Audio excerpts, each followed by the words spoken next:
Señoras y señores, el tema del acuerdo de Escazú, le quedan horas para ser votado y si va o no el país a apegarse al mismo. ¿Cuáles son las consecuencias tanto positivas como negativas, beneficios, los no tanto beneficios? Otto, siempre hemos escuchado desde que se formó el tema del acuerdo de Escazú, que si bien tiene el nombre de Escazú, no tiene nada que ver, digamos, en un tema a nivel internacional. Hay países que se han apegado, hay otros que no, pero pareciera que el acuerdo de Escazú está marcado más por una ideología de pensamiento que por un tema de reactivación económica per se, ¿eh?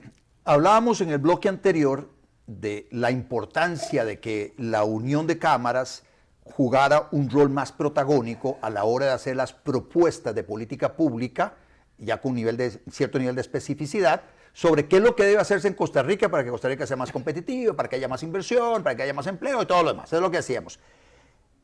Este convenio internacional, que se llama Convenio de Escazú, pero el nombre dice Acuerdo Regional sobre el Acceso a la Información, la Participación Pública y el Acceso a la Justicia en Asuntos Ambientales en América Latina y el Caribe. Cuando uno ve un convenio con ese título, mucha gente dirá, ¿pero cuál es el problema? Si estamos hablando de acceso a información y participación pública y acceso a la justicia en asuntos ambientales. Mira, cada vez que yo veo la palabra justicia es lo que menos hay. También te lo digo. O sea, cada vez que yo veo justicia, se te eriza la piel. A mí se me eriza la piel porque ya ¿sabes qué? Antes de entrar al tema de acuerdo de Escazú, cada vez que yo veo algo que dice justicia, a mí me ponen los pelos de punta así porque yo digo, eso es porque alguien quiere hacer justicia. O sea, alguien quiere hacerlo. No la justicia per se, sino alguien quiere tomar partida en el asunto, alguien quiere venir a escuchar algo, alguien quiere velar por algo. O para mí, Daniel, me parece que esa palabra la han utilizado algunos personajes de la izquierda latinoamericana como para disfrazar alguna cosa, ¿no? Pero ese tema siempre de justicia es la que más me preocupa a mí. Cuando me dicen eso, es la que más me preocupa a mí. Entonces, Otto, y cuando dicen ambiental, si hubiésemos tenido un mundo lleno de estos exagerados, ortodoxos, no sé cómo se dice, todo lo que son del bando más exagerado de todo, yo creo que no hubiésemos tenido ni siquiera civilización, porque no puedes mover ni una planta. Y hay cosas que tienes que hacer, y hay negocios que se tienen que hacer, y hay muchos empleos que se dan a través de temas que están sucediendo con subsuelo y suelo. Y cuando nosotros hemos hablado de recursos naturales aquí, que lo hemos hablado 1000 veces, hemos hablado de que todos estos procesos se dan con una sostenibilidad perfecta, ¿no? Que hoy en día, en 2023, ya prácticamente eso viene en la receta que se hace. No sé qué tanto más necesita la gente o si de verdad el acuerdo de Escazú lo que viene es a molestar más a toda esta gente. Viene a molestar más, pero vamos a trabajar. Vamos por partes. Fue suscrito y firmado por varios países que estuvieron negociando y la conclusión se dio en Escazú, por eso el nombre. Sí, por eso. Y eso es del 4 de marzo del 2018. Y entró a regir el 22 de abril del 2021. Ya una vez que ya se dieron, más de 11 países firmaron el convenio, a partir de ahí empieza a regir. De hecho, hay 14 firmantes. Hay varios países que participaron en la negociación, pero al puro final dijeron, ¡a la pucha! No, yo hasta ahí llego. O sea, está firmado por el gobierno, pero no está ratificado según la legislación interna. Y entonces han parado el proceso. Y uno de esos es Costa Rica. Y entonces, gracias a Dios. Entonces tenemos a grupos ambientalistas en el país y al Partido Frente Amplio presionando muy fuertemente para que la Asamblea Legislativa ratifique ese convenio. Y acordémonos que este fue votado el año pasado en primer debate, recibió 44 votos en primer debate. Se va a la Sala Constitucional en consulta obligatoria de constitucionalidad y la Sala dice, no le consultaron al Poder Judicial para ver si eso afectaba o no la organización interna del Poder Judicial. Entonces devuelve el proyecto a la Asamblea Legislativa, dichosamente, porque en aquel momento pasó bastante inadvertido para diferentes organizaciones y grupos y personas vinculadas al sector productivo. Cuando eso se devuelve, y entonces hace la consulta del Poder Judicial, y mucha gente empezó a abrir los ojos y a leer ya el detalle, porque cuando vos lees el título, te vas en la finta y dices, esa carajada no tiene mayor incidencia. Pero el diablo está en los detalles. No, por supuesto. El diablo está en los detalles. El frío sí está en las cobijas Sí, en este caso. Entonces, cuando ya mucha gente empieza a percatarse de eso, se prenden todas las luces de alarma y todos los sectores productivos se involucran. Cámara de Industrias manda una carta, la Cámara Nacional de Agricultura y Agroindustria, la Cámara de la Construcción, es obvio, constitucionalistas, todos los diferentes constitucionalistas llaman la atención sobre el riesgo que existe para el país de aprobar un convenio como este. Y es que el riesgo le da poder a quien no tiene que tener poder o al que no tiene toda esta, digamos, la potestad. Empiezas a darle poder a muchísima gente que puede agarrar, involucrarse, inmiscuirse en un proceso que tú estés haciendo desde el punto de vista ambiental y decir, a mí me paran eso, a mí me consultan eso, a mí nadie me consultó, me lo llevan para atrás. Y claro, acá en Costa Rica, una consulta, más otra consulta, más una moción, te tira 3, 4 años y el inversionista, utilizando una palabra que la semana pasada dijeron algunos liguistas, se agüevan. No, pero es verdad. Mira, ¿sabes una cosa? Agarro mis cosas y me voy. Sí. Y eso hace que mucha gente, entre tanta fiscalización con personas que no están,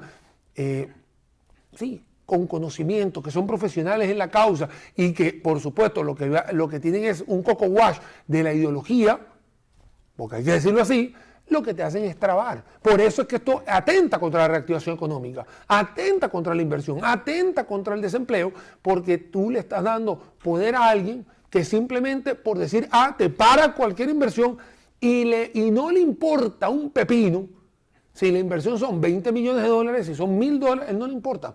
Ese es un problema gravísimo. Ese tema que menciona Daniel es un tema muy, muy, muy, muy serio. Uno se empodera a cualquier persona para que pueda parar un proyecto productivo, empresarial, una inversión. Por eso te a digo cualquier persona. Por eso te digo, justicia. Es que ahí el tema es quién es justiciero. Sí. Mediante medidas cautelares. Y una medida cautelar es, páreme toda la inversión hasta que no se resuelva X, Y, Z. El X, Y, Z, inclusive, viene otro problema que tiene este proyecto o este convenio.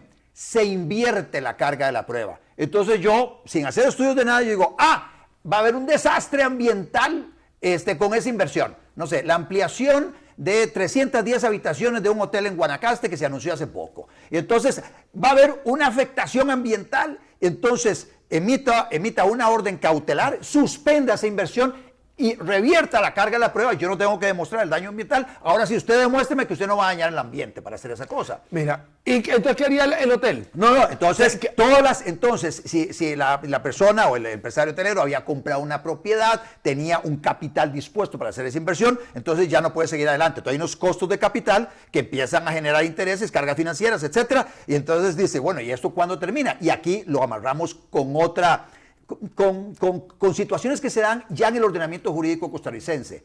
La Sala Constitucional ha dicho que en materia ambiental no corren plazos. Entonces, la Secretaría Técnica Nacional Ambiental puede durar toda la vida en aprobarte un estudio de impacto ambiental y entonces te paraliza un proyecto. Pero por otro lado, también la Sala Constitucional nuestra ha hablado sobre el principio precautorio y aplica un principio de que cuando hay duda se falla a favor de la naturaleza y entonces paran algunas cosas. Eso es lo que tenemos ya hoy, que ya es complicado.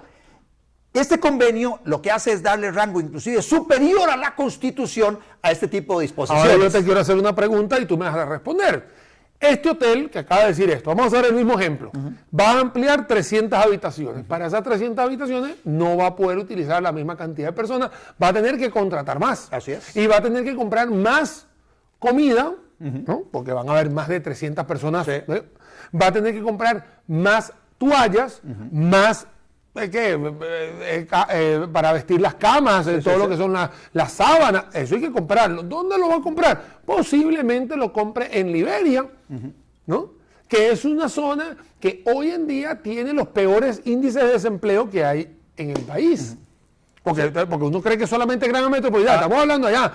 Esa persona que le va a vender todo esto tiene un encadenamiento hacia atrás, ¿no? Porque esas sábanas no llegan por dron, llegan por un transporte que es otra persona. Sí. O sea, todo esto, lo que se habla de frenar inversiones, al final lo que estás terminando es atentando no contra la reactivación económica per se del hotel, per se del gimnasio, per se de lo que te dé la gana.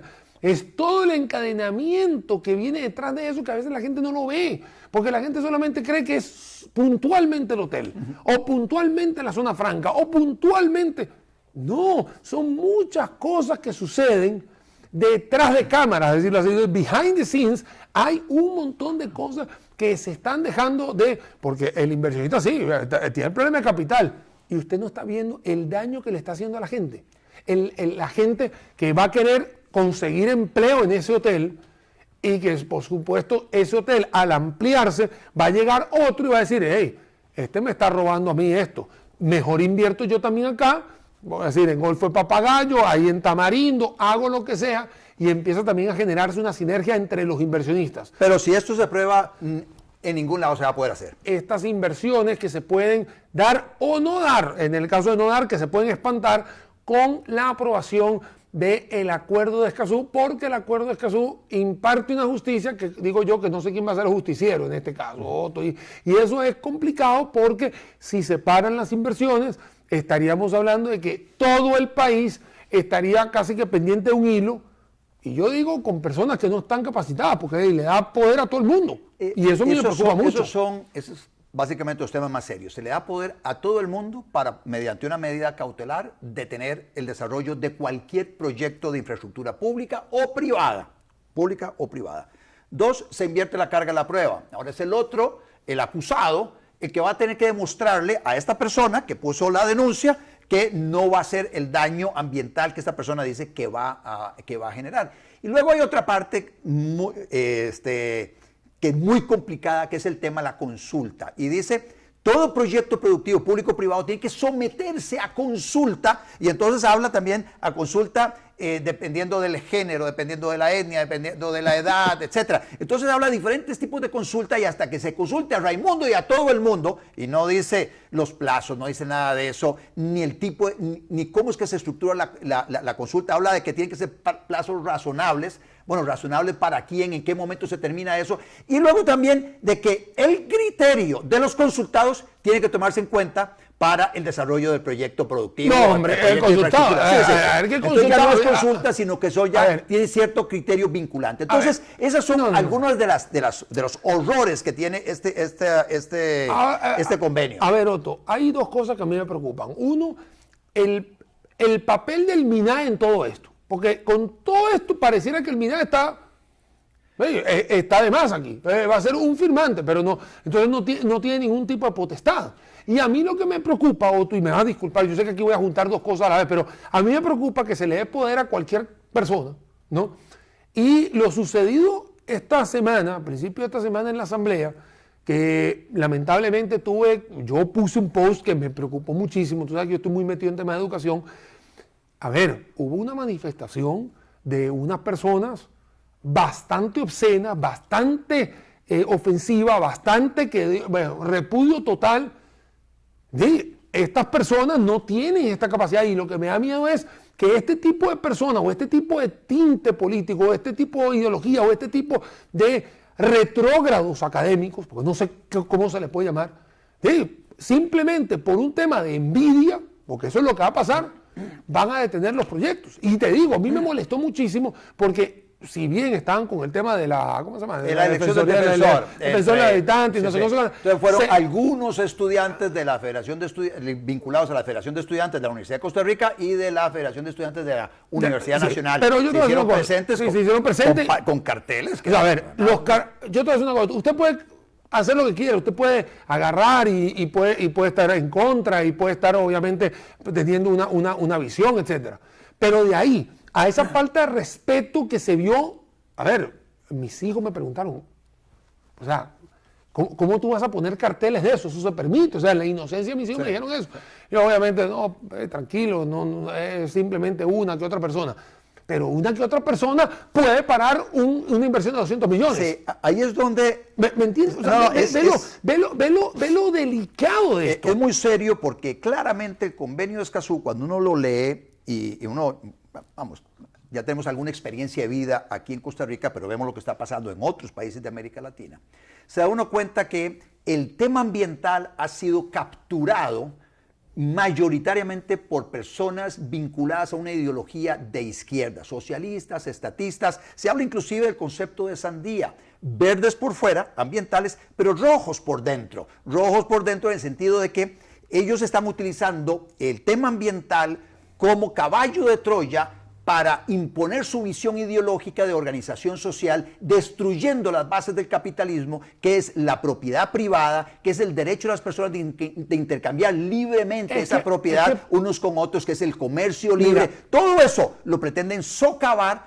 con disque la protección del ambiente. Es que por ahí yo te digo, yo entiendo que exista una afectación en el ambiente, para eso se le exige a las empresas, tanto públicas como privadas, temas de sostenibilidad. Hoy en día los procesos son mucho más sostenibles, en el caso petrolero, en el caso de gas, en el caso de extracción de minerales, son mucho más sostenibles hoy en día que lo que podíamos haber tenido en los años 70 del siglo pasado.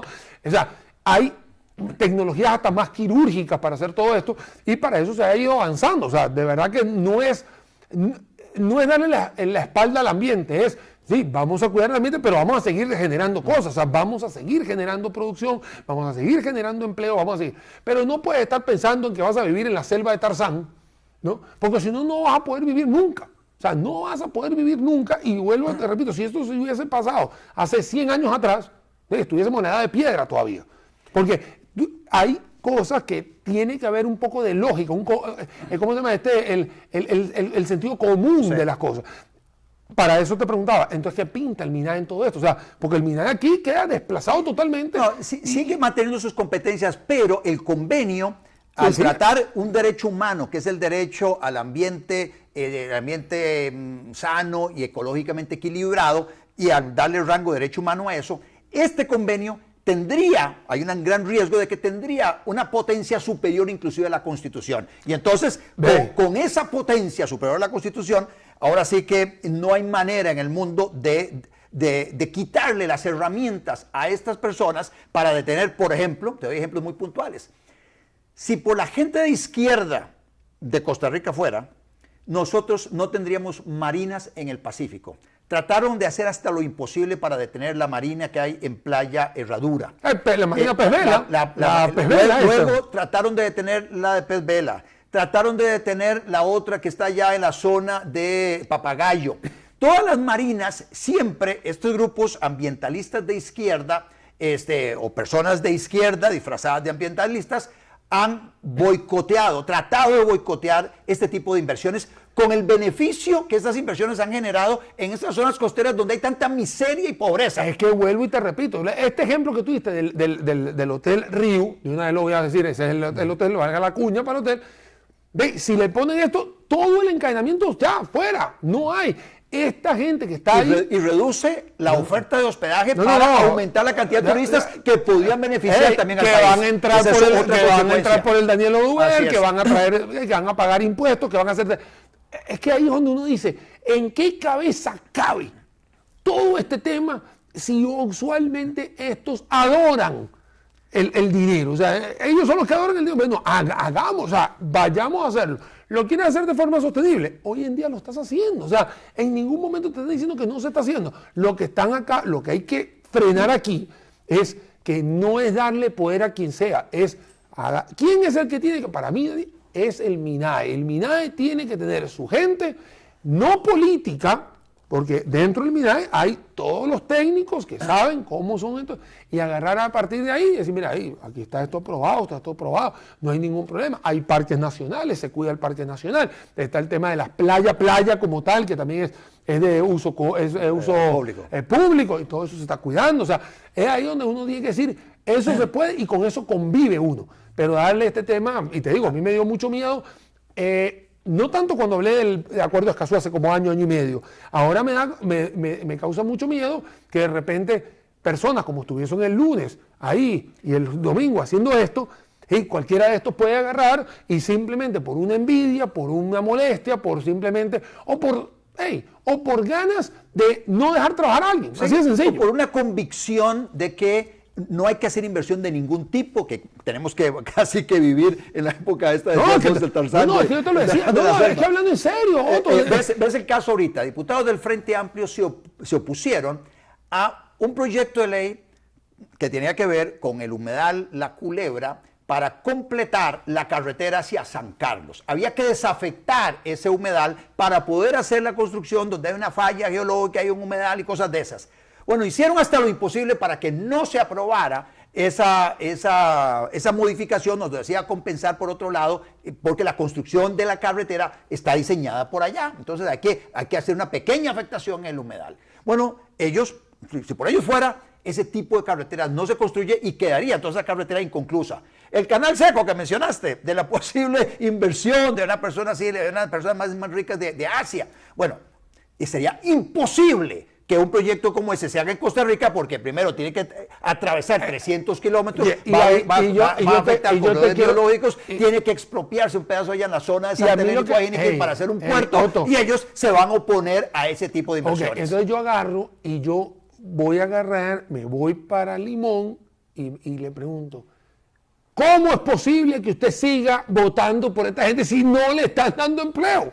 Ahí es donde yo me pongo a pensar, ¿qué pasa en la cabeza de un votante que de repente uno le dice, te voy a dar empleo? No. O sea, yo te digo, yo no lo podía, o sea, si yo tengo esta inversión, yo estoy seguro que el canal completo que pasaría por San Carlos, Pital, iría por Siquirres, no sé, habría que hacer, toda esa gente tiene que votar a favor de eso. O sea, yo no tendría en la cabeza a alguien que diga, no estoy de acuerdo por el canal seco, que obviamente el canal seco no es un túnel, sin nada, sino que va a haber también una reactivación, van a haber pulperías, van a haber misiones, van a haber gasolineras, van a haber un montón de cadenamientos. Y va a haber, y te vas a acordar de mí, en Venezuela lo hay, cada cierto tiempo hay como una especie de parqueo grande para gandolas o camiones, sí, donde la gente llega, se puede dormir, sí, claro. O sea, haces unos hoteles de camioneros, todo eso se puede hacer cuando tienes todo eso. Yo quiero ver quién va a votar en contra de eso. El próximo jueves, en el próximo A Doble Nodo, sabremos cuál es el futuro de este proyecto. Este proyecto, el martes entrante le vence el plazo cuatrienal. Si no hay una cantidad de votos suficiente, o sea, mitad más uno de los diputados presentes el día que se someta a votación, la extensión del plazo cuatrienal por 4 años, el proyecto pasa directamente al archivo, se muere. El Poder Ejecutivo no lo quiere y eso es una buena señal. El Poder Ejecutivo no está convencido de que este proyecto no es necesario. Liberal Progresista tampoco lo quiere. Restauración, Nueva República, perdón, no lo quiere. Así que yo espero que ese sea el final. Frente Amplio y habrá que ver Liberación Nacional. Hay un gran signo de interrogación porque Liberación Nacional el año pasado, a principios del año pasado, parte de los promotores de este proyecto, con mucha insistencia, fueron diputados del Partido de Liberación Nacional. Figueres en su plan de gobierno dijo que sí estaba a favor de eso. Pero luego lo prensaron ahí al final diciéndole, mire, no vamos a financiar campaña, nada de eso, si usted no suaviza su posición. Bueno, la suavizó, ahora habrá que ver si Liberación Nacional... Bueno, ahora hay que ver cuántos son los suaves y los duros. Yo esperaría, digamos, para beneficio del clima de inversión de Costa Rica, que ha sido un poco el tema del día de hoy, yo esperaría que este proyecto, para el próximo jueves, el próximo doble nodo, celebremos que está enterrado.